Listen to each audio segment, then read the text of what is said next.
내가 신청서를 쓸 때 청산가치와 가용소득을 이렇게 산정을 해서 쓰면은 너 청산가치가 좀 이상한 것 같아. 좀 자료를 더 내놔봐. 가용소득을 좀 줄인 것 같아. 이것에 대해서 해명을 해봐. 무조건 끝까지 싸우는 건 능사가 아니다. 싸울 때, 안 싸울 때를 잘 판단해서 싸울 때는 끝까지 싸우고 안 싸울 때는 안 싸우고 지나가는 것이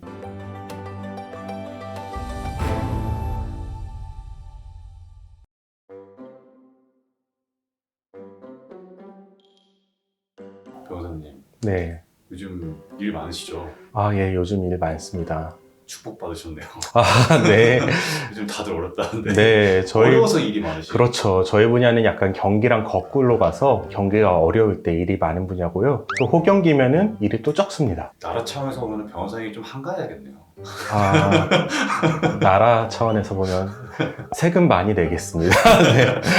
그러면 네. 주로 상담 같은 것도 많이 하시잖아요. 네. 그럼 되게 많은 분들이랑 대화를 하시게 될 텐데 네. 상담하기 전에 이런 부분들은 좀 먼저 알고 계시면은 상담이 더 원활할 수 있겠다 이렇게 생각하시는 부분들도 좀 예, 있어요. 요새는 워낙 소비자들이 똑똑하셔서 인터넷을 통해서 이런저런 공부를 많이 하고 오시는데 정작 필요한 것에 대해서는 모르시고 정말 지엽적이고 복잡한 것에 대해서만 알고 오시는 분들이 있어요. 마치 우리가 병원 갈 때 어떤 희귀병 걸린 것처럼 의심해서 가서 문의를 해보면 그런 거 아니고 그냥 이 연고 바르면 나아요. 이런 식의 처방이 나오는 것과 마찬가지로 개인회생 상담으로 오시는 분들도 굉장히 특수한 경우에 본인이 해당한다고 생각하고 어려운 사례로 생각하고 오시는 분들이 많아요. 그런 분들을 위해서 아니면은 새롭게 변호사와 상담을 하길 원하시는 분들을 위해서 제가 상담하기 전에 꼭 알아야 되는 두 가지만 말씀을 드릴게요. 첫 번째는 청산가치 보장의 원칙이라는 거예요. 청산가치라는 말이 참 어려운데 여기서 청산이라는 거는 파산이라는 얘기예요. 그리고 도산이라는 얘기예요. 영어에 있는 bankruptcy라는 파산이 우리나라의 도산으로도 번역이 되고 청산으로도 번역이 되고 파산으로도 번역이 됐어요. 그래서 청산가치라고 하면 어려운데 우리가 빚잔치라는 말은 알잖아요. 어떤 채무자가 빚을 많이 줘서 도저히 못 갚으면은 내가 가지고 있는 집이랑 공장이랑 자동차랑 다 팔아서 채권자들이 나눠 갖는 것. 그게 빚잔치, 우리가 흔히 알고 있는 빚잔치인데 그 빚잔치 할 때 나오는 재산이 청산가치예요. 파산가치라고 생각하면 더 쉬울 거예요. 내가 지금 시점에 파산을 하면 채권자들이 가져갈 수 있는 돈. 주식이나 코인 뭐 이런 거 공매도 하시는 분들이 청산당했다 이런 표현도 쓰시잖아요. 그렇죠. 같은 말이죠? 네, 그것도 같은 말이에요. 이 청산가치를 보장한다는 게 뭐냐면 내가 현재 파산을 했을 때 나오는 것보다 개인회생 과정을 거치면 그 가치가 보장되고 더 많이 갚아야 된다. 그래서 파산가치 이상 변제하는 원칙이 좀 쉬운 설명인 것 같아요. 그러려면은 내가 파산가치 이상을 갚으려면 도대체 파산가치가 뭐냐, 무엇이 들어가느냐 생각할 수 있을 텐데 상식적으로는 내가 가지고 있는 집이 있으면은 집의 시세, 만약에 집에 근저당권 등의 담보가 설정되어 있다면은 집의 시세에서 담보 채권액을 뺀 나머지 금액을 우리가 청산가치로 보고요. 임대차 보증금이 있을 때에는 임대차 보증금도 재산권으로서 청산가치로 봅니다. 이때 특수하게 우리나라는 임대차 보증금 중에 일부는 압류 금지 채권으로 하고 있어요. 서민들의 주거 생활의 안정을 보장하기 위한 것인데 서울 같은 경우에는 임대차 보증금에서 5,500만 원까지는 면제 재산이 되기 때문에 5,500만 원을 초과한 금액만 청산가치로 보게 됩니다. 이 청산가치와 관련해서 오시는 분들은 좀 어려운 쟁점을 가지고 오시는데 첫 번째로는 배우자의 재산에 관한 문제가 있어요. 배우자의 재산을 내가 파산했을 때 청산가치로 볼 수 있을 것이냐, 이것과 관련해서는 우리나라 지역이 두 개로 나눠져 있어요. 서울회생법원, 수원회생법원, 부산회생법원, 대전지방법원이 관할하는 지역의 인구, 우리나라 인구의 절반은 배우자의 재산은 청산가치로 보지 않아요. 그런데 그 외 지역에 사는 사람들은 배우자의 재산을 청산가치로 봅니다. 무엇이 맞느냐 보면은 회생법원 쪽에서 하는 게 맞아요. 우리나라의 민법은 부부 별산제를 따르기 때문에 내가 배우자의 재산이 아무리 많더라도 나의 채권자들이 배우자의 재산에 압류를 할 수는 없어요. 그런데 유독 회생이나 파산 절차에 있어서는 일부 법원에서 배우자의 재산을 청산가치로 더하는 문제가 있습니다. 또 다른 특수한 예로는 주식이나 코인, 도박 손실금을 또 청산가치로 넣는 그런 관습이 있어요. 예를 들어서 내가 1억이 있었어요. 1억을 투자해서 손실을 봤어요. 그럼 채권자들이 나한테 와서 너 파산하는데 너 재산 뭐 있어? 너 주식 손실금 1억 원 있어.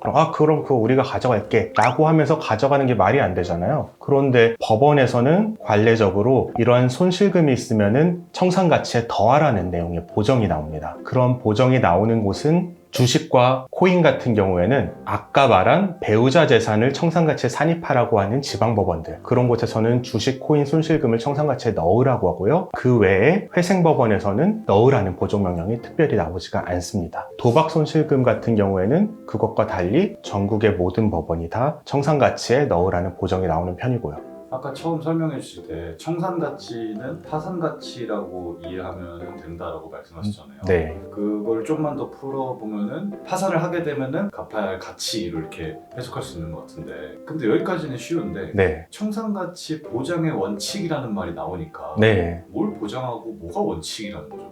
보장한다는 거는 개인회생 과정을 통해서 청산가치 이상 갚아야 되는 보장이라는 말에 함축된 뜻이고요. 원칙이라는 거는 개인회생의 원칙이라는 것이기 때문에 청산가치 이상을 갚을 수 없으면 개인회생 신청은 기각이 됩니다. 원칙은 어떻게 보면은 규칙으로도 볼 수가 있고요. 그럼 어떻게 보면은 보장해준다라는 어떤 표현의 의미는 좀 채권자한테 해줄 수 있는 말일 수도 있겠네요. 맞아요. 채권자에게 청산가치 이상을 보장해준다라는 말이죠. 하나도 안 갚겠다는 게 아니고 네. 이 사람이 저희 파산해서 갚아야 할 돈 그 이상 그 갚게 할 거다. 네. 그건 보장해줄 그렇죠. 그러니까 이 사람 파산시키지 말고 조금 기다려달라라는 의미죠. 여기까지가 이제 청산가치 보장의 원칙이고, 그 다음으로 꼭 아셔야 될 게 가용소득 전액 변제 원칙이에요. 이것은 청산가치 보장과 관련이 되는데, 내가 청산가치 이상을 갚을 때 한 달에 얼마씩 갚을 건가 라는 거는 내가 채무자가 임의로 정할 수 있는 게 아니라 법이 정해진 규칙이 있습니다. 그 규칙은 내 소득에서 내 생계를 유지할 만큼의 소득만 생계비로 유지하고 나머지는 다 갚으라는 거예요. 돈을 많이 버는 사람은 많이 갚고 적게 버는 사람은 적게